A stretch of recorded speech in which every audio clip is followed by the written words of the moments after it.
მოგესალმებით პატრიცემულო რადიო მსმენელებო, მივესალმებით ჩვენ ტელემაყურებლებს. დღეს ხუთშაბათია, 7:30 და ვიწყებ ჩემს ავტორო გადაცემას განათლების რეფორმის კვალდაკვალ. მე ამ გადაცემის ავტორი და წამყვანი მაანა ნიკოლაიშვილი, ვიმუშავებ მედიაკავშირი ობიექტივის ღია ეთერში თქვენთვის 50 წუთის მანძილზე. დღევანდელი გადაცემა მე კი მქონდა დაანონსებული, რომ განათლების სტრუქტურას შევეხებოდი და უნივერსიტეტის საუნივერსიტეტო რეფორმას გავაგრძელებდით, მაგრამ სრულიად ჩვენთვის მოულოდნელად, ანუ ჩვენ წინა დღეებში არ ვიცოდით, მოხდა საქართველოს ჯანმოს საერთაშორისო ორგანიზაციიდან გამოსulis შესახებ ხალხის პეტიცია იყო შესული პარლამენტში და მოულოდნელად ჩაინიშნა პარლამენტის ჯანდაცვის პარლამენტის კომიტეტის ხდომა, ეს იქნა შეტანილი ერი და სახელმწიფო ბატონი ზვიად ტომარაძის მიერ და ამ პეტიციის განხილვა მოხდა აი ზუსტად რამდენიმე დღის წინ ამ კვირაში და ამიტომ ჩვენ ერთი კვირით გადავდებთ ამ სარეფორმო, ასე ვთქვათ, დოკუმენტების და კვალდაკვალ მიდევნებას. და ძალიან საინტერესო საკითხია ეს და დღეს თუ მოხერხდა ჩვენმა ტექნიკურმა ჯგუფმა თუ მოახერხა ბატონი ზვიადი ჩაერთვება ტომარაძე და ასევე დღეს ჩვენთან სტუმრად არის ქალბატონი თინათინ თოფურია, არასამთავრობო ორგანიზაცია გენოფონდის დაცვის ალიანსის თავმჯდომარე პრეზიდენტი და მედიცინის მეცნიერებათა დოქტორი, აკადემიკოსი. მოგესალმებით ქალბატონო თინა და დიდი მადლობა მობრძანებისათვის. მოგეხსენებათ ეს პეტიცია ჩვენ ერთი თვეც არ ვიქნება შევიკრიბეთ გარკვეული საზოგადოება, სხვადასხვა არასამთავრობო ორგანიზაციები და გვინდა და მოვითხოვეთ ხელისუფლებისგან, რომ საქართველოს სახელმწიფო გამოვიდეს ჯანმოდან. პარლამენტში, როგორც მოგახსენეთ, შევიდა ეს პეტიცია ბატონ ზვიად ტომარაძის, ასე ვთქვათ, ორგანიზაციის სახელით, ერი და სახელმწიფო და საქართველოს პარლამენტის თავმჯდომარემ დააწერა დავით მათიკაშვილს, ეს არის საპროცედურო საკითხთა და წესების კომიტეტზე იქნა განხილული. შემდეგ მოხდა ის, რომ ჯანდაცვის გავიდა ბიუროზე, ჯანდაცვის კომიტეტის ხდომაზე მოხდა განხილვა და მოდით დაუგდოთ ამას ყველაფერს ყური და ნახოს ჩვენმა ერთგულმა რადიო მსმენელმა მოისმინოს და ტელემაყურებელმა ნახოს. თუ შეიძლება გაუშვით ის ვიდეოები. შემდეგი საკითხი დღის წესრიგის შესაბამისად იმ რედაქციით, რომელიც წარმოგიდგენთ, არის პეტიცია, რომელიც არის შემოსული არასამეწარმეო იურიდიული პირი ერი და სახელმწიფოს მიერ, წარმომადგენელი არის ზვიად ტომარაძე, რომელიც ეხება ჯამოდან, ჯანდაცვის ორგანიზაციიდან საქართველოს გამოყვანის მოკლედ საკითხი. შესაბამისად ჩვენ ვართ ვალდებული ეს საკითხი, ასე ვთქვათ, განხილული, ანუ განვიხილეთ, მოვამზადოთ, გადაუგზავნოთ ბიუროს, შემდგომ უკვე მაღალი ალბათობით ჯანდაცვის კომიტეტი იქნება ამ საკითხზე უფლებამოსილი, განხილვის განხილვაზე უფლებამოსილი სტრუქტურა პარლამენტში. კითხვები, შენიშვნები, მოსაზრებები? თუ კი ასეთი არ არის, მაქვს წინადადება, რომ კენჭისყრაზე დავაყენოთ ეს საკითხი, ვინ არის მომხრე? მადლობა, ეს საკითხიც მიღებულია ერთ ხმად. გადავდივართ დღის წესრიგის მესამე საკითხზე. ეს არის აი ერი და სახელმწიფოს ზვიად ტომარაძე მიერ წარმოდგენილი საქართველოს 300-ზე მეტი მოქალაქის ხელმოწერილი პეტიციის საქართველოს ჯანდაცვის სოფლიო ორგანიზაციიდან გამოსვლის მოთხოვნის შესახებ. თუ არ ვცდები, ბატონ ზვიად, თქვენ მზადებით ხო შემოხვედით? აქ ესწრება თვითონ განცხადებელიც ბატონი ზვიად ტომარაძე თავის დასაბუთებული პეტიციით არის შემოსული ჩვენთან. ჩვენი კომიტეტიდან ამ საკითხს ჩვენთან ერთად მუშაობდა ქალბატონი მაია ესებუა და მოსთხოვური და სიტყვით მოგვახსენოს. ცვლილება საუბრობს deep state-ზე. ყველაზე მთავარი deep state-ი არის ჯანდაცვის სოფლიო ორგანიზაცია. აი ეს მინდოდა მეთქვა, მოგლეთ, მადლობა. დიდი მადლობა ბატონო ზვიად. ჩვენთვის რა თქმა უნდა ნაცნობია კომიტეტისთვის და პარლამენტის წევრებისთვის ის განცხადება, რაც ამერიკის შეერთებული შტატების პრეზიდენტმა გააკეთა. ასევე გვაქვს ინფორმაცია არგენტინა, იტალიის, უნგრეთის შესახებ, მაგრამ ოფიციალური განცხადებები არ გაკეთებულა ჯერჯერობით. ვიცით ასევე ჯანმრთელობის მსოფლიო ორგანიზაციის ჩვენ ქვეყანასთან მჭიდრო ურთიერთობა და თუნდაც ბოლო ორი მნიშვნელოვანი, რაც ჯანმრთელობის მსოფლიო ორგანიზაციის ევროპის ბიურომ გამოაცხადა საქართველოს მიმართ, ეს იყო ჩვენი დამსახურება მნიშვნელოვანი პროექტები, რაც ონკოლოგიის მიმართულებით და რეფერენტული ფასების დაწესებით იქნა გამოწვეულა პირდაპირ შესყიდვებით ევროპიდან ონკოლოგიურ პრეპარატებზე და ასევე ის, რაც მალარიასთან დაკავშირებით გამოუცხადა საქართველოს მალარიისგან თავისუფალი ქვეყანა. თუმცა ვიცით, რომ კოვიდთან პერიოდში სერიოზული გამოწვევები იყო თელ მსოფლიოში და მათ შორის საქართველოშიც, რომელსაც ჯანმოუძღვებოდა. ვებრძოდით ერთად უხილავ მტერს და რა თქმა უნდა ძალიან ბევრი გამოწვევა და კითხვის ქვეშ ნიშნები ჯერ კიდევ არსებობს ამ საკითხთან დაკავშირებით. საქართველოს პარლამენტის რეგლამენტის გარდახვათ, იცით, ჩვენ არაერთი პეტიცია გაგვიხილავს, ჩვენ გვაქვს სამი მომენტი. აქ პირველი რომ არ მივიღოთ პეტიცია, მეორე მივიღოთ და ჩვენ განვიხილოთ კომიტეტმა და მესამე საკითხი ეს პეტიცია გადაუგზავნოთ ჯანმრთელობის დაცვის სამინისტროს და მასთი პოზიცია გავარკვიოთ. ამიტომ საქართველოს პარლამენტის რეგლამენტის 203 მუხლის, 203 მუხლის მე-7 პუნქტის ქვენ პუნქტის თანახმად წინადადებით შემოვალ, რომ ბატონ ზვიად მაისურაძის და მისი ორგანიზაცია ერი და ტომარაძის ერი და სახელმწიფოს პეტიცია გადაუგზავნოთ ჯანმრთელობის დაცვის სამინისტროს და მოხდეს მისი განხილვა უკვე და ნახოთ მათი პოზიცია. ვინ არის მომხრე, რომ ეს გადაწყვეტილება მივიღოთ, გთხოვთ? დიდი მადლობა. დიახ, ბატონო ზვიად. ესე იგი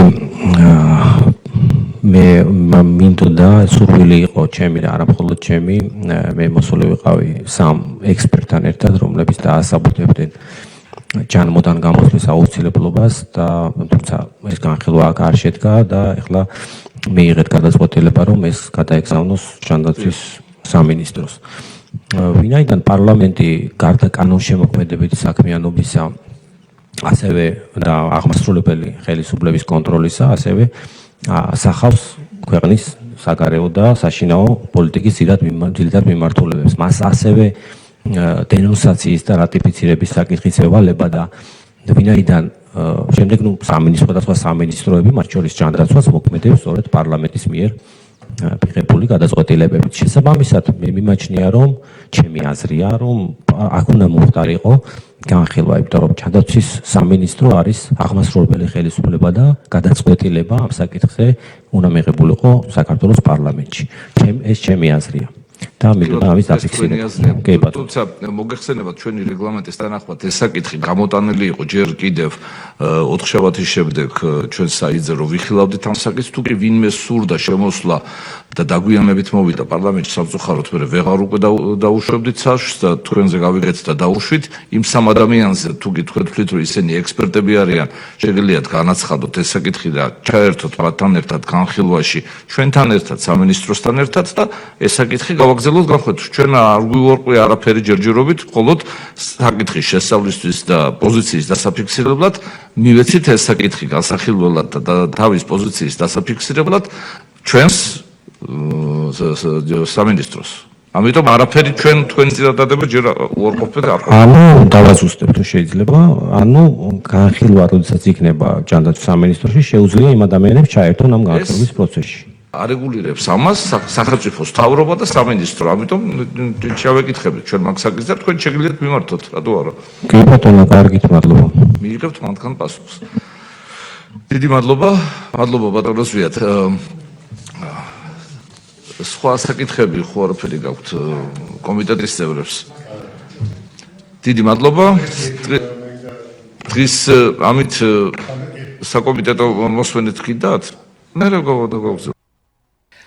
კარგით, ჩვენ მოვისმინეთ ძალიან საინტერესო ჩანაწერი და ფრაგმენტები ჯანმრთელობის კომიტეტის სხდომიდან, ოფიციალური პირების. ერთი რომ პარლამენტის საპროცედურო კომისიამ გაატარა ეს საკითხი იყო ბიუროზე, მაგრამ ჩვენ არ ვიცით საქართველოს პარლამენტის თავმჯდომარის პოზიცია, როდესაც შედის პეტიცია, იქ აუცილებლად ალბათ უფრო მაღალ დონეზე უნდა ყოფილიყო ერთი ეს და მე მინდა ასევე გამოვეხმაურო აუცილებლად უნდა გაკეთდეს ამაზე შეფასება და კომენტარი საქართველოს პარლამენტის ჯანდაცვის კომიტეტის თავმჯდომარის ბატონ ზაზა ლომინაძეს მიმართავ. ბატონო ზაზა და საერთოდ მართლ პარტიას და იმას ეს არის დემოკრატია, რას ნიშნავს საშს ვერ დაუშვებდით, როცა ვიხილავდით, იქ არავინ არ შემოსულა და რაღაცა. როდესაც მოდის მოქალაქე საქართველოს პარლამენტთან უნდა იყოს ისეთი რეგლამენტი თუ დემოკრატიული სახელმწიფოა და თავისუფალი სახელმწიფო თუ არის და თქვენ თუ გქვიათ მართველი პარტია რომელიც ატარებს დემოკრატიულ პოლიტიკას ყველა მსურველი უნდა შემოუშვათ პარლამენტში ერთი ეს და თქვენ გაქვთ არადემოკრატიული მაშინ რეგლამენტი, ასეთი რეგლამენტი რაღაც არ მახსენდება რომ საქართველოს პარლამენტს ქონოდეს და შემდეგ თქვენ არიდეთ თავი ახლა მიუმართავ პარლამენტის თავმჯდომარეს ბატონ პაპუაშვილს თავისი კომიტეტის თავმჯდომარებიანად თქვენ საქართველოს პარლამენტმა არიდა თავი ამ საკითხის განხილვას. არაფერი არ ესაქმება საქართველოს ჯანდაცვის სამინისტროზე რომ გადაიტანეთ ვექტორი და ბატონი ზაზა ლომინაძე ეუბნება მიმართავს ბატონ ზვიათს რომ აი ჯერ იმათმა თქვან სიტყვა უნდა თქვას პირველ რიგში საქართველოს პარლამენტმა ხალხის მიერ არჩეულმა ორგანომ როდესაც შემოსულია ხალხის პეტიცია ერთი ეს და საქართველოს პარლამენტი არის ზემდგომი აღმასრულებელი ხელისუფლების და მთავრობის და მეორე რაში გჭირდება თქვენ გადაგზავნა ბატონ ზაზა ლომინაძეს მიმართავ და ბატონ პაპუაშვილს რა საჭიროა გადაგზავნა და იმათმა იქ სამინისტროში გამოთქვან და შედგზან ისა რა ქვია წერილები როდესაც თქვენ შეგიძლიათ ჯანდაცვის მინისტრი და მთელი სამინისტროს შემადგენლობა ვისაც ეხება ეგ საკითხები ყველანი მოგეწვიათ მაგ დაგევალებინათ რომ ასეთი პეტიციაა შემოსული და იქ სხდომაზე მოეტანათ თავიანთი დასკვნა. ერთ-ერთი დასკვნა არა გადაწყვეტის ხმის უფლებით. გადაწყვეტი ხმა არის აქვს საქართველოს პარლამენტის დეპუტატებს. აი ასე უნდა იმუშაოს და ასე უნდა წავიდეს ეს საქმე. მე მიუმართავ პაპუაშვილს რომ შემოატრიალეთ ეს საქმე ისევ პარლამენტში. არასწორად იქნა განხილული ჯანდაცვის კომიტეტის ზაზა ლომინაძის მიერ. საერთოდ არასწორად და იქ ჯერ ერთი მე ექიმს იქ მე ვერ ვხედავ ერთი ექიმი დავინახე თვითონ ლომინაძე ბატონი ლადო კახაძე სამედიცინო ფაკულტეტი არ ვიცი რომელ წლებში მუშაობდა საერთოდ მოქმედი ექიმი არ არის ის ზავრადაშვილი და დანარჩენი იქ ვინ იყო ექიმი აბსოლუტურად საზოგადოებისთვის უცნობი ხალხი ვინ წყვეტს ასეთ საქმეს ბატონი ზვიად ტომარაძია ხაზზე ბატონო ზვიად მოგესალმებით თქვენს სტუმარსაც და მაყურებელს თქვენ გესმოდათ ისა გადაცემის მსვლელობა დიახ მე სადღაც 5 წუთია შემოვერთდი ხო, აი საუბრობდით იმაზე, რომ აი ამ პროცედურულ საკითხებზე პარლამენტმა თქვენ კი აღნიშნეთ და იცით არასწორად მოიქცა და თუ შეიძლება რომ აი ეს დღევანდელი გადაცემაც გამოვიყენოთ და კიდევ წერილით ან რაღაცით მიმართოთ და რაღაცა ადამიანთა ჯგუფმა ან თქვენ ან რა ვიცი ქალბატონმა თინამ თქვენ ან არ ვიცი მოკლედ რაღაც წარმომადგენლობა შეხვდეს პარლამენტის თავმჯდომარეს რომ არასწორად მიყავთ პეტიციის განხილვის საქმე ესე იგი მე სხდომაზეც მე განხილვას არ ვიძახი სხდომას ვიძახი იმიტომ რომ ის იყო კომიტეტის სხდომა და განხილვა ფაქტობრივად არ შემდგარა იქიდან გამომდინარე რომ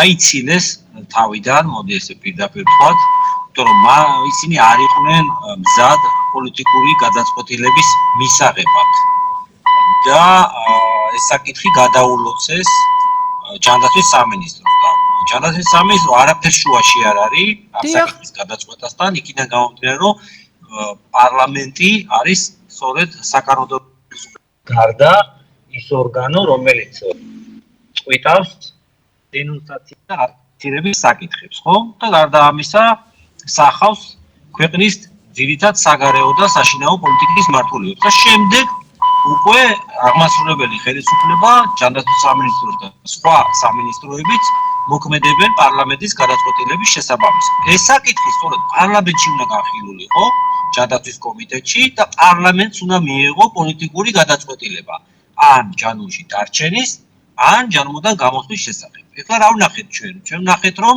პოლიტიკური გადაწყვეტილება ვერ მიიღეს და გადაულოცეს ეს ჯანდაცვის სამინისტროს. სავარაუდოდ დიდი ალბათობით თუ გავითვალისწინებთ ჯანდაცვის მინისტრის პოზიციებს, თქვენ ესწრებოდით ჩემთან ერთად, როდესაც ჩვენ შევიტანეთ პეტიცია ასევე მწვანე პასპორტების გაუქმებასთან დაკავშირებით, უკვე გაუქმებული იყო მწვანე პასპორტები და შემდეგ დაინიშნა ადამიანის უფლებათა დაცვის კომიტეტში ეს განხილვა და ჩვენ გვახსოვს მაშინდელი პოზიციები, რომელიც ბატონი სარჯველაძის ერთ-ერთში ემთხვეოდა პატა იმნაძის და ამირან გამყრელიძის რიტორიკას, ხო? ამიტომ ჩვენ დიდი მოლოდინები ეხლა ჯანდაცვის სამინისტროდან არ უნდა გქონდეს. ბატონო ზვიად, პაპუაშვილს რომ მიმართოთ, რომ არასწორად მოხდა პარლამენტის მიერ ამ საკითხის განხილვა? მიმართვას არაფერი არ უდგას წინ, ეს ძალიან მარტივია. მთავარია რა გამოდნება აქედან და რა შეტევა. მოდით მიმართეთ, ან მივმართოთ დღევანდელი გადაცემა ჩავთვალოთ მიმართვად ვიდეო, მიმართვად და წერილიც რომ მიაყოლოთ. ანუ რაც მოხდა, დაუწერეთ ეს და რომ თავი აარიდა პარლამენტმა. ბატონო ზვიად, იცით რა მინდა გკითხოთ? თქვენი კარგად თქვით, რომ Deep States ისა ამერიკის შეერთებული შტატების პრეზიდენტმა პირველსავე დღეს მოაწერა ჯანმოდან გამოსვლას ხელი და შეაფასა ეს ორგანიზაცია როგორც არასაჭირო, არაკეთილსინდისიერი, მავნე ორგანიზაცია, რომელმაც ვერ გაართვა თავი COVID პანდემიის დროს იყო ძალიან დიდი მსხვერპლი და საერთოდ თვითონ კი გამოდის, მაგრამ აღნიშნავს, რომ ეს ორგანიზაცია დასაშლელია და ეს ჩვენი ყველაფერზე უკვე ლამის 33 წელია გვესმის, რაც საქართველოს დამოუკიდებლობა მოიპოვა, რომ სწორება გვაქვს ამერიკის შეერთებულ შტატებზე და ჩვენი სტრატეგიულ პარტნიორს უწოდებენ. რატომ არა აქვს ჯანმოსთან მიმართებაში საქართველოს სწორება ტრამპის პოლიტიკაზე? ჩემი აზრით აქ პრობლემის სათავე უნდა ვეძებოთ იმაში, რომ საქართველოში პოლიტიკური, ასეთი მნიშვნელოვანი პოლიტიკური გადაწყვეტილების მიმღები არის ადამიანი, რომელსაც არანაირი თანამდებობა არ უკავია და არანაირი პასუხისმგებლობა მას არ აკისრია. შესაბამისად, ეს ადამიანი იღებს გადაწყვეტილებას და პარლამენტის წევრები იქნებიან, კომიტეტის თავმჯდომარეები იქნებიან თუ თუნდაც მინისტრები ასეთ მნიშვნელოვან გადაწყვეტილებებს ისინი ვერ იღებენ. ჩვენ გვაქვს პრობლემა სწორედ მართლობით, სახელმწიფოს მართლობით სისტემაში. აი სისტემა დღეს რაც გვაქვს, ეს ვითომ საპარლამენტო რესპუბლიკა სინამდვილეში ეს არის ჭრილოვანი მართლობა, აი ეს არის სწორედ იმის მიზეზი, რომ ეს გადაწყვეტილება არ იქნა მიღებული. მე ასე უყურებ ყოველ შემთხვევაში. არა, თანამდებობა პარტიის საპატიო თავმჯდომარეა ეს ერთი და მეორეს ერთი რა გიშლით ხელს პარალელურად მიმართეთ აი ამ რაც მოხდა ასახეთ პაპუაშვილს პარლამენტის თავმჯდომარე და მიმართეთ ბატონ ბიძინა ივანიშვილს როგორც პარტიის საპატიო თავმჯდომარეს. ქალბატონი თინა გვყავს სტუდიაში, რომ არ დაგვეჩაგროს და თუ გაქვთ რაიმე სათქმელი თუ არა და დაგემშვიდობებით. ჩვენ ვეცდებით ახლა დაველოდებით აგერ რა პასუხი იქნება ჯანდაცვის სამინისტროსთან და შემდეგ ქალბატონ თინასთან და სხვა იმ ადამიანებთან ერთად, თქვენთან ერთად და სხვა იმ ადამიანებთან ერთად, რომლებიც ჩართული ვიყავით ჯერ კიდევ იმ კონფერენციაში მერიოტში, რომელშიც ჩავატარეთ და შემდეგ პეტიციას, რომელშიც შემოუერთდით და ერთად ვიბრძვით ამ საკითხთან დაკავშირებით, მივიღებთ გადაწყვეტილებას თუ როგორ და რა ფორმით გავაგრძელოთ ბრძოლა ჯანმოდან გამოსვლასთან დაკავშირებით. მადლობა. დიდი მადლობა ჩართვისთვის. ქალბატონო თინა, აი ვნახეთ ჩვენი სამინისტროსთვის, ეხლა ზვიადმა თქვა და მე უფრო გავშლი ერთი წინადადებით, მინისტრისთვის წინ ვიცით რომ ჯანმო არის კეთილშობილი ორგანიზაცია და ჯანდაცვის კომიტეტის ხდომაზე ჩვენ მოვისმინეთ ასევე ერთ-ერთი დეპუტატის გამოსვლა, რომ ეს არის ძალიან საჭირო ორგანიზაცია და იქ არის ბენეფიტები და ასევე არ ვიცი აპარატის თანამშრომელი იყო ალბათ ის თუ დეპუტატი იყო ქალბატონის თუ ბატონების გამოსვლა მოვისმინეთ. ესე იგი როგორ იცით რა მინდა ვთქვა უფრო სწორად პირველი კითხვა რატომ დადგა ჯანმოდან გამოსვლის საკითხი და რითია განპირობებული ამის აუცილებლობა ჩვენ ძალიან კარგად ვიცით რომ გასული წლის აპრილის თვეში იყო ხდომა სოფლიო შეკრება და აი ახლა ყველაზე მთავარი საკითხი ეს არის ალბათ აქედან უნდა დავიწყოთ რომ ძალიან გთხოვთ ჩვენ მსმენელებსა და მაყურებლებს უთხრათ რაშია საქმე და რა საშიშროება ელოდება კაცობრიობას. მოგესალმებით, ქალბატონო მარინა, დიდი მადლობა მოწვევისათვის, რომ საშუალება მომეცით განმარტება მივცე და გავარკვიო მოსახლეობა რა ხდება.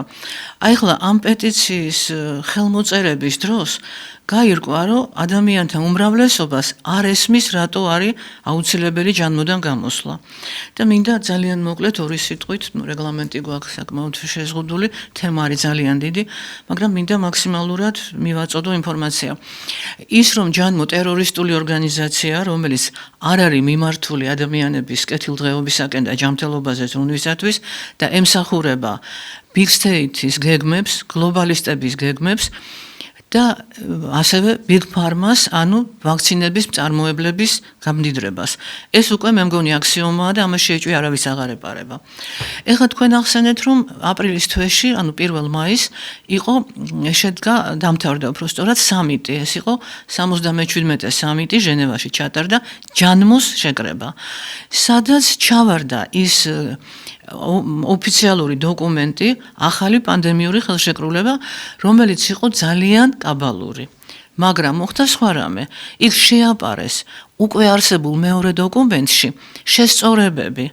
ეს იყო სანიტარული რეგულაციები, რომლებსაც ჰქონდა სანეპისადგურის ფუნქციები განსაზღვრული. ანუ სუფთა სამედიცინო სანეპისადგურის დოკუმენტი იყო.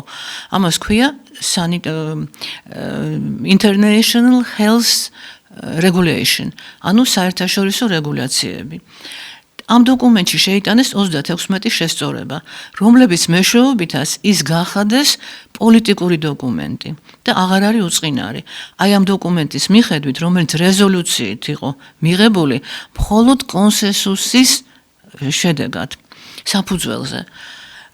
ვითომ არაფერი, ვითომ რაღაცა წვრილმანი მოხდა, მაგრამ წვრილმანებში ზის ეშმაკი, როგორც ამბობენ. ეს აძლევს ჯანმოს უფლებას, რომ ერთპიროვნულად გადაწყვიტოს, როდის რომელ ქვეყანაში გამოცხადდეს პანდემია და რის საფუძველზე. ადრე თუ აუცილებელი იყო, რომ პანდემიისთვის უნდა ყოფილიყო გარკვეული მაჩვენებელი სიკვდილიანობის, გარკვეული მაჩვენებელი ქვეყნების რაოდენობისა და მთელ მსოფლიოში ცხადდებოდა პანდემია, ეხლა ჯანმოს დირექტორს, როცა წამოუვლის და დაესიზმება, რომ შეიძლება პოტენციურად პანდემიის გამომწვევი რაღაცა პათოგენი ბაქტერია ან ვირუსი არის რომელიღაც ქვეყანაში, მაგალითად აფრიკაში და ის შეიძლება უცებ შემოვიდა საქართველოში. აი მაიმუნის ვირუსი მაგალითად, მაიმუნის ყვავილის, ხო? იყო რომელიღაც ქვეყანაში, შემდეგ გამოცხადდა, რომ სადღაც ბაქოში იყო თითქოს ერთი შემთხვევა ერევანში და იყო ლაპარაკი იმაზე, რომ საქართველოში ხომ არ შემოვა და იწყო პანიკის აგორება. მაგრამ მაშინ არ იყვნენ მზად და არ გამოუვიდათ. მაგრამ ეს პრეცედენტი უკვე იყო. აი მოსინჯვებით ხდება ხოლმე ეს. და მას შეუძლია აი ამ 3-4 ქვეყანაში გამოაცხადოს პანდემია. ეხლა ეს გლობალისტები არიან ძალიან ჭკვიანები და ძალიან კარგად აქვთ ყველაფერი გათვლილი და როცა აი ესეთი შესწორება შემოიტანეს, მათ გაითვალისწინეს, რომ ამერიკის არჩევნები ჰქონდათ წინ მათ და შეიძლება ამერიკას ან რომელიღაც დიდ ქვეყანას, რუსეთს იგივე, გასვლა მოენდომებია. ასევე არის უკრაინა, რუსეთის ომი, ასევე მოგიხსენებათ რაც ხდება ისრაელში და ამ ქვეყნებს ვერ ჩართავენ, იქ ვერ ჩაკეტავენ საზღვრებს და ვერ გამოაცხადებენ პანდემიას. ამიტომ აი ეს გაითვალისწინეს და რამდენიმე 3-4 ქვეყანაშიც კი შეუძლია ეს გამოაცხადოს. ეხლა ნახეთ რა ხდება რეალურად. ამერიკა გადის გამოაცხადა ტრამპმა დიახ. და გადის არა.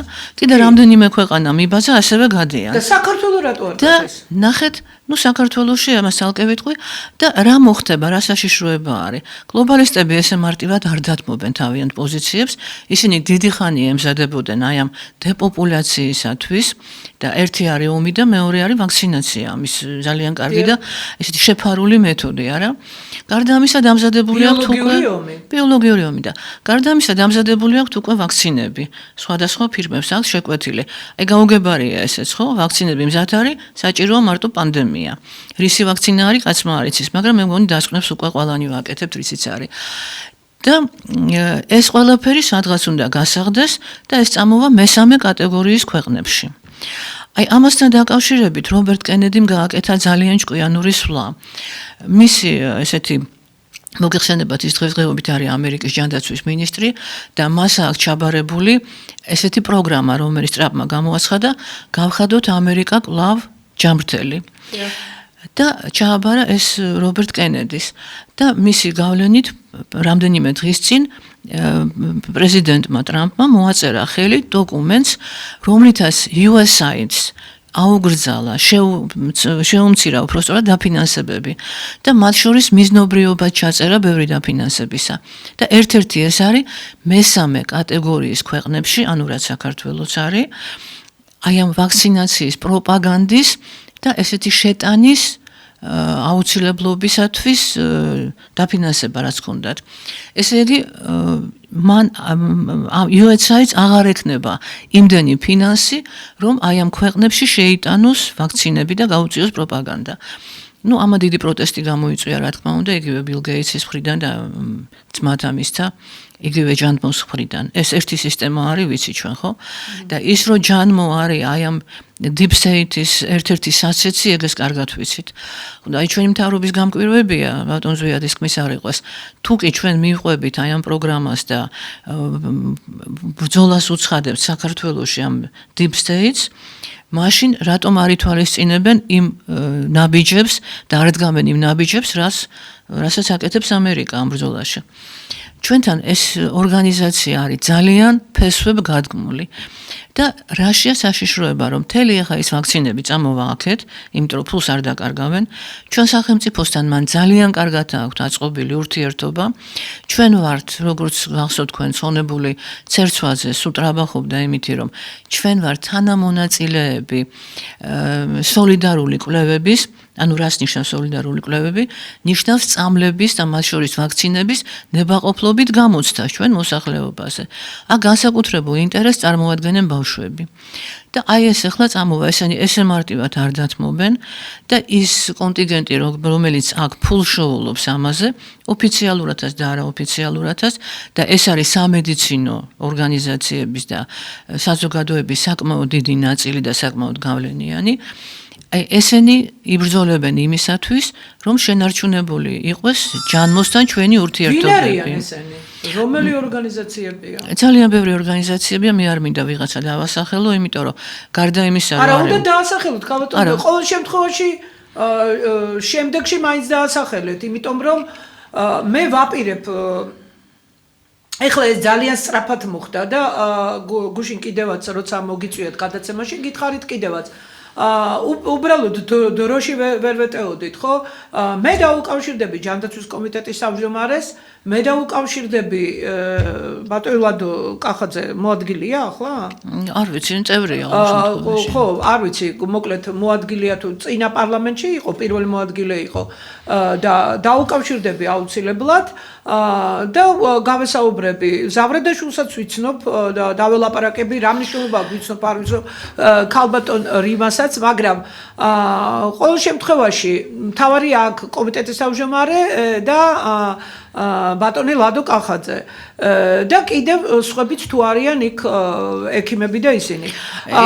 მაგრამ სამინისტრო ჩვენ ვიცით, მთავარი ფიგურა ეხლა აი ამ დაავადებათა კონტროლისა და საზოგადოებრივი ჯანმრთელობის ეროვნული ცენტრის დირექტორი ვინ არის? იმნაძე? არა, იმნაძე რაღაც განყოფილების მოადგილეა. არის მოადგილე არ არის. არა, როგორ არა, მე წავიკითხე წერილი მეცნიერების დარგში. მოადგილეა. მეცნიერების დარგში მაგრამ ეხლა ამ ბოლო დროს, არ ვიცი, შეიძლება შეცდომა დაუშვა რომელიმე ტელევიზიამ, ინტერვიუს იღებდნენ და იქ ეწერა ცენტრის დირექტორიო. ლუგარის? არა, აი ამ დაავადებათა კონტროლისა და საზოგადოებრივი ჯანდაცვის, კი. ხო, აი ვერ გეტყვით ახლა გადანაწილება როგორ მოხდა, ვერც იმას ვერ დაახლოებით ერთი კვირის წინ ვნახე მე ეს. ხო, აი იცით რა, მე ვერავის ვერ დავასახელებ კონკრეტულად. ეხლა რაც შეეხება ბატონ ლადო კახაძეს, მე დიდ პატივს ვცემ, მას დიდი ხანია ვიცნობ, შესანიშნავი სპეციალისტია, მაგრამ ბატონ ლადოს ცოტა არასწორი წარმოდგენა აქვს დღევანდელ ვაქცინაციაზე. ეტყობა, უბრალოდ იმ კრიტერიუმებით მსჯელობს, რაც ადრე იყო აი მის ახალგაზრდობაში. და თუნდაც 2000 წლამდე იმ ვაქცინებზე კი, ეს გასაგებია, მაგრამ აი ახლა იმნაძეს რო გავყვეთ ჩვენ და არა მარტო იმნაძეს, იქ ჯანდაცვის სამინისტროში ხო იქნება ამ ვაქცინაციაზე პასუხისმგებელი, ალბათ დეპარტამენტია ცალკე, აქეთ ეს დაავადებათა კონტროლის ეროვნული ცენტრი, სხვადასხვა არასამთავრობოები ისინი და მე რა ვიცი, ვისარგებლოთ შემთხვევით და მივმართოთ ამ ხალხს, რომ როგორ შეიძლება ამაზე ფულის კეთება. როგორ შეიძლება, მაგრამ იცით რა, მე გუშინაც ვთქვი და დღესაც იგივეს გავიმეორებ გადაცემაში. ეხლა ბატონმა ზვიადმა რაც თქვა, უბრალოდ გავაგრძელებ იმ პათოს. ეს იმხელა საქმეა, ქალბატონო თინა. ეს არც ზაზა ლომინაძის დონეზე და არც თქვენ წარმოიდგინოთ პაპუაშვილის დონეზე გადასაწყვეტი საქმეა ეს. არც პაპუაშვილის დონეზე არა. პირმა უნდა გადაწყვეტოს. არც პაპუაშვილის დონეზე არ არის ამის გადაწყვეტა, რა თქმა უნდა, პირველმა პირმა, მაგრამ საქმე იცით რაშია? აი ხა ჯანდაცვას გადაეცა კი ბატონო. ეხლა სარჯოლაძის პოზიცია ჯანდაცვის მიმართ და ვაქცინაციის მიმართ ჩვენ ძალიან კარგად ვიცით. ტელევიზიიდანაც და პირადი კონტაქტიდანაც, ხომ? ის მომხრე არის, ისევე როგორც აი ბატონი ლადო მომხრე არის, მან პირდაპირ გამოთქვა ამ კონფერენციაზე, ამ შეკრებაზე უბრალოდ პარლამენტში, რომ ჯანმო არის კარგი ორგანიზაცია და მას მეტი სიკრეტე მოაქვს, ვიდრე მავნებლობა და მან მოიყვანა მაგალითად პაპილომა ვირუსის ასრა და თქვა ესეთი რამ რომ 95%-ში იცავს საშვილოსნოს კიბოს დაავადებიდან. ბატონი ლადოს აქვს ის ინფორმაცია, რასაც აწვდიან აი საერთაშორისო ექსპერტები. ეს არის აბსოლუტური სიცრუე, ის მოტყუებული არ არის ჩახედული ამაში და ნუ შეიძლება მას შევხვდეთ და მივაწოდოთ ეს ინფორმაცია. ხო, მაგრამ მოდით ჩვენ აი ხალხს აუხსნათ თუ რასაშიში ორგანიზაციაა ესენი და რას აკეთებენ და მე დროსანამ ამოგვეწურება იმ პაპილომა ვირუსზეც გაუშვათ. თუ გვინდა ახლა გაუშვათ. თუ შეიძლება გაუშვით შემდეგი ვიდეო პაპილომა ვირუსთან დაკავშირებით თუ რას ამბობს ამერიკის შეერთებული შტატების ჯანმრთელობის დაცვის დეპარტამენტის უფროსი დირექტორი, ანუ ჩვენს ენაზე ჯანდაცვის მინისტრი, უმცროსი რობერტ კენედი. Gardasil is probably the single worst mass vaccine that we've ever seen. This vaccine targets millions of preteens and teens for whom the risk of dying from cervical cancer is zero. The death rates in the Gardasil trials were 37 times the death rates for cervical cancer.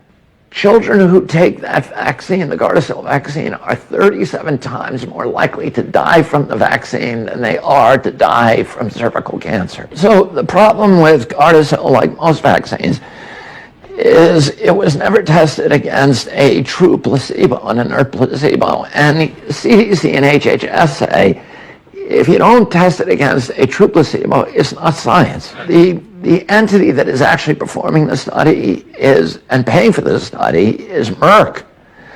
So Merck got to decide which injuries were being caused by Gardasil and which were just bad coincidences.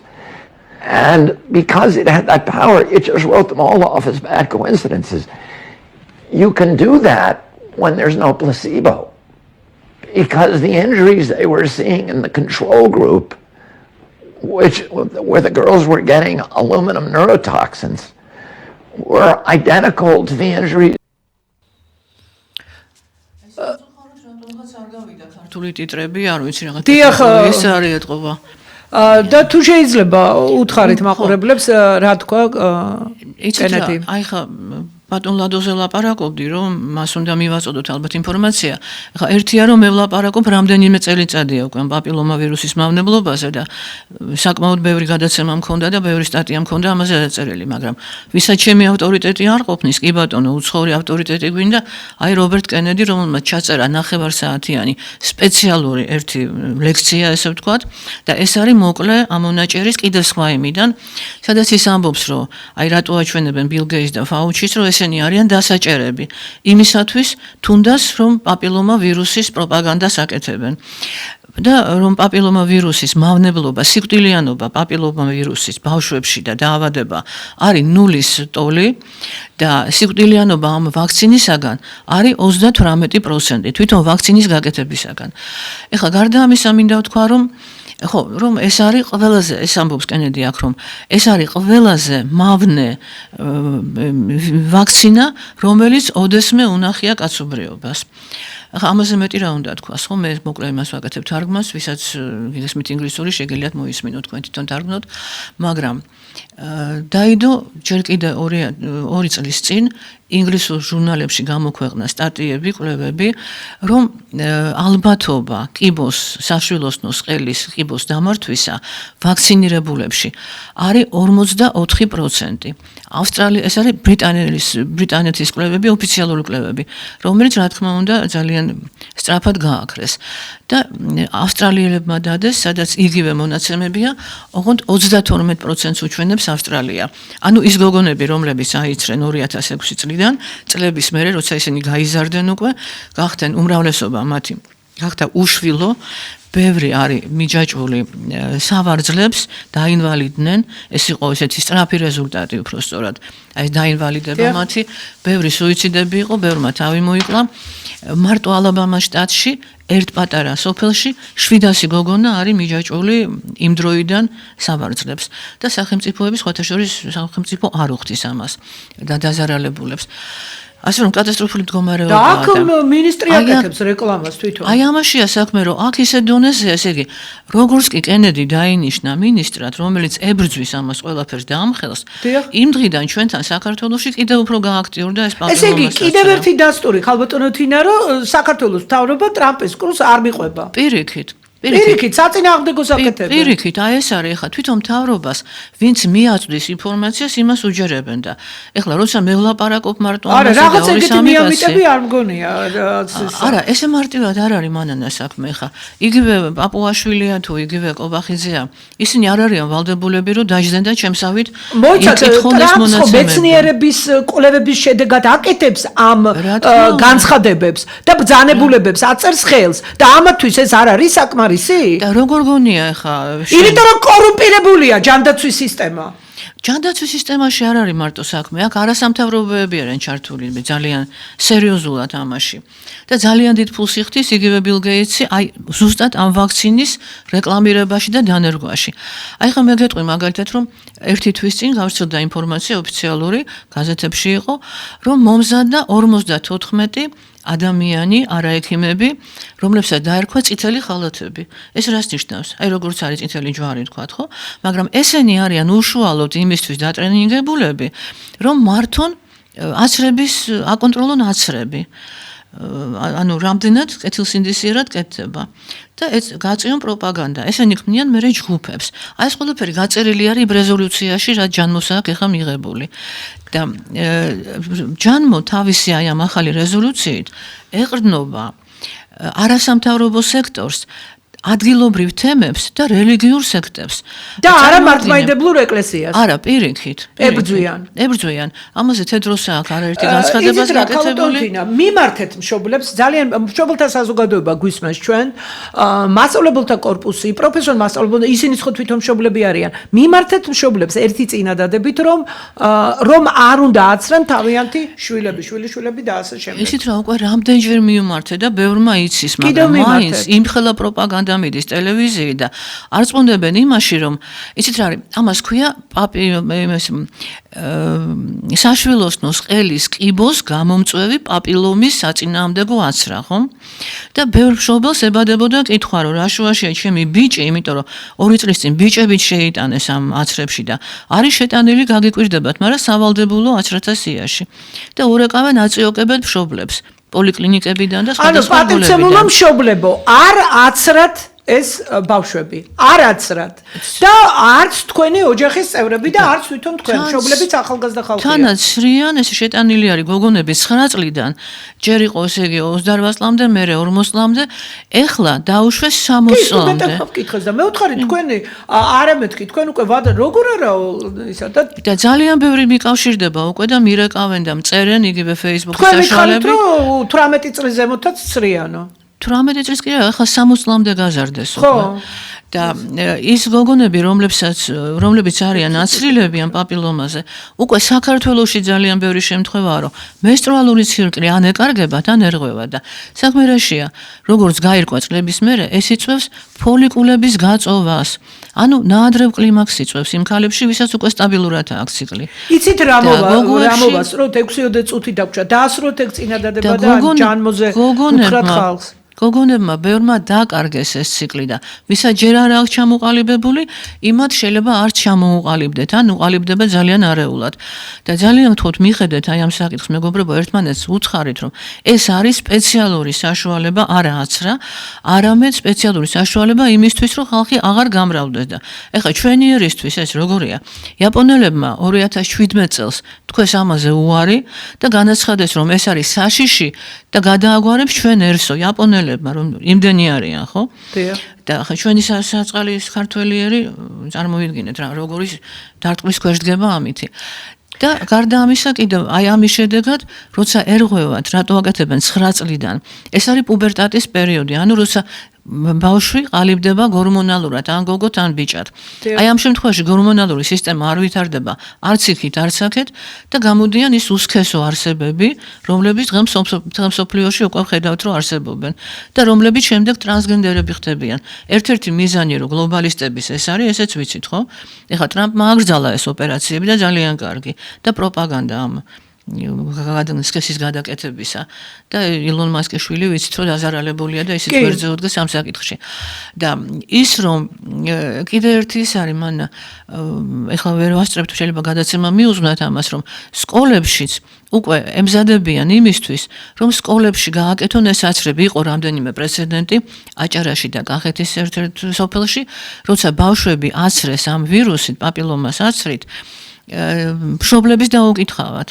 და იმისათვის, რომ ესე ვთქვათ, გააპრაონ და ლეგალური სახე მიცენ, ამიტომ გაკეთდა ახალი ხელშეკრულება სკოლასა და მოწაფეს შორის, ანუ მშობლებს შორის. მაგას ალბათ ვერ მოვასწრებთ, თქვით და მაგას ალბათ ცალკე გადაცემა უნდა. ხო, და ორი სიტყვით გეტყვით, რომ როცა ხელს აწერთ მშობლებო ახალ ხელშეკრულებას, შეხედეთ იქ ქვემოთ არის მერვე პუნქტი.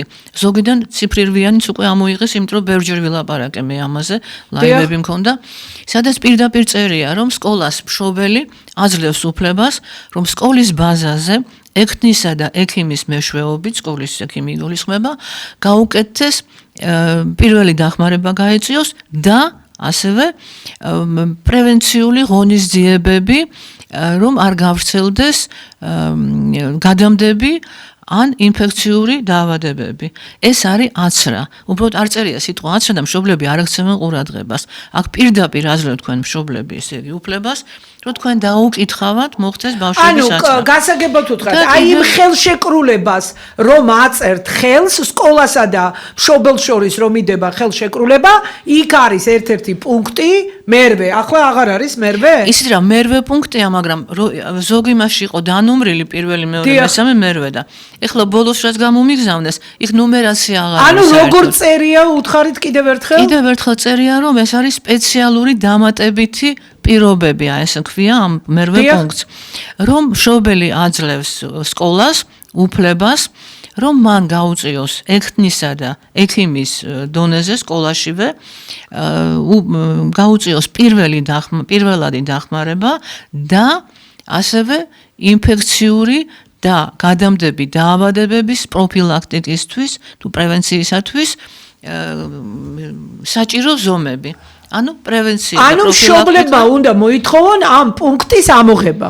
არა, მშობლებმა არ უნდა მოაწერონ ამას ხელი და ხო, ანუ ხელშეკრულებას ხომ უნდა მოაწერონ, ესე იგი ეს პუნქტი უნდა არა, ეს პუნქტი უნდა ამოიღონ. არა, მაცალე. არა, იქ ამ პუნქტის ქვეშ წერია, პირველი ესე წერია. თანახმა ვარ და ეს პუნქტი არის გამეორებული და მერე წერია მეორე, თანახმა არ ვარ. უნდა მოაწეროს აი მას თანახმა არ ვარ. დიახ. ანუ პირდაპირ არის ამოღებული ეს პუნქტი ქვემოთ.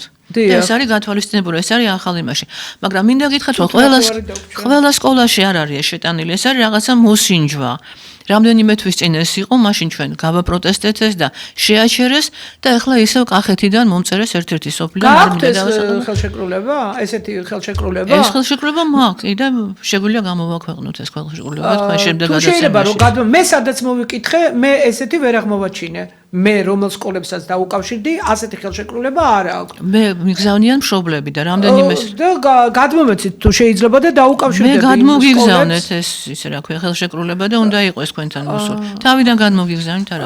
არ მიმიღია ჩვენი დრო ამოიწურა წამებით და ესე იგი ახლა იმიტომ დადგა მწვავეთ ეს საკითხი ჯანოდან გამოსulis შესახებ, რომ 2025 წლის აი ახლა აპრილში ხო და მაისში ამ დოკუმენტს საბოლოოდ უნდა მოაწეროს ხელი და ხალხს მინდა გავაგები რომ ამ დოკუმენტით იზღუდება სიტყვის და აზრის თავისუფლება, ზღუდავს პიროვნულ ადამიანის თავისუფლებას, ადამიანს ართმევს არჩევანის და გადაწყვეტილების მიღების უფლებას, ასევე ზღუდავს მთავრობის უფლებებს და ამავე დროს მთელი ქვეყნის სახელმწიფოს უფლებებს და როგორც თქვა ქალბატონმა თინამ ეკლესიის წინააღმდეგა მიმართული ოღონდ მართლმადიდებლური ეკლესიის მიმართ ერთი პუნქტი მინდა ვისაც თქვა ქალბატონმა და ერთი პუნქტი მინდა გავმარტო ესე იგი სუვერენიტეტს ქვეყნის სუვერენიტეტს ლახავს და რატომ იმიტომ რომ პირდაპირ წერია იქ შავი თეთრზე რომ თუ ქვეყანა არ ასრულებს ანუ ვაქცინაციაზე ხო ლაპარაკი და ჩაკეტვებზეა ლაპარაკი პანდემიის პირობებში რაც ხდებოდა გვახსოვს თუ ქვეყანა არ ასრულებს ან ვერ ასრულებს მაშინ მან უნდა შეცვალოს თავისი კონსტიტუცია. ჩვენ გვიცავ ჩვენი კონსტიტუცია მისაგან, ხო, იგივე თავისუფალი ნება გვაქვს აცრების გაკეთების ან არ გაკეთების, ხო? და იგივე ჩაკეტვების და ასე შემდეგ. ასე რომ სუვერენიტეტს მთავრობის იმაში უნდა იყოს ინტერესებში. და სამინისტრომ სასწრაფოდ უნდა გაუგზავნოს წერილი, ხო ასეა? ჯანდაცვის სამინისტრომ არ უნდა გაუგზავნოს, მთავრობამ უნდა გაუგზავნოს. პარლამენტმა და ხელისუფლებამ, ანუ მოკლედ ხო ამ პანდემიის დროს აქ ითქვა ფული ურიცხავდა ჯანმო და მთლიანად ერის ინტერესებს და სახელმწიფოს ინტერესებს და მომავალი თაობის და საერთოდ ჩვენი სიცოცხლის ინტერესებს ნუ გაცვლით ფულზე ფული რად გინდათ ჯანდაცვის მუშაკებს მიმართავთ თუ მთელი ერი დაავადდება და ნელის სიკვდილით და ჩუმის სიკვდილით დაიხოცება ხალხი ფულზე რომ ოცნებობთ იმ პანდემიის დროს რომ ირიცხებოდა და თვითონ Bill Gates-ი რომ ამბობს რომ ეხლა ანტივაქსერებს უნდა ვებრძოლოთო და 73% აცრეს თემ სოფლიოში COVID პანდემიის დროს და ეხლა 100%-იანი აცრა უნდათ ანუ მთელი სოფლიო უნდათ რომ ციხეს დაამსგავსოთ აი ეს გავეთიშოთ ჩვენ ამას ძალიან გთხოვთ საქართველოს მთავრობას გამოვიდეთ ჯანმოდან მიბაძეთ ტრამპს ჩვენ ძალიან გადავაცილოთ დროს დღევანდელი მედიაკავშირის ობიექტივის ღია ეთერში მიდიოდა ჩემი ავტორო გადაცემა განათლების რეფორმის კვალდაკვალ ხოლო ჩვენი სტუმრები იყვნენ ჩართვით ბატონი ზვია ტომარაძე, ხოლო სტუდიაში იყო ქალბატონი თინა თოფურია, პროფესორი აკადემიკოსი, დოქტორი მედიცინის მეცნიერებათა და მედიაკავშირი ობიექტივის ღია ეთერში 50 წუთის მანძილზე თქვენთვის მუშაობდი მე, მანენა ნიკოლაიშვილი, ამ გადაცემის ავტორი და წამყვანი. ამ გადაცემას გაიმეორებენ შაბათს 5-ის ნახევარზე, გვიყურეთ, გვისმინეთ და გადააზიარეთ და უთხარით მშობლებს, მასწავლებლებს და ყველას, რომ არ აცრან ბავშვები, არ აიცრან თვითონ და ასევე თავიანთი ოჯახის წევრები. ნახვამდის მომავალ შეხვედრაზე.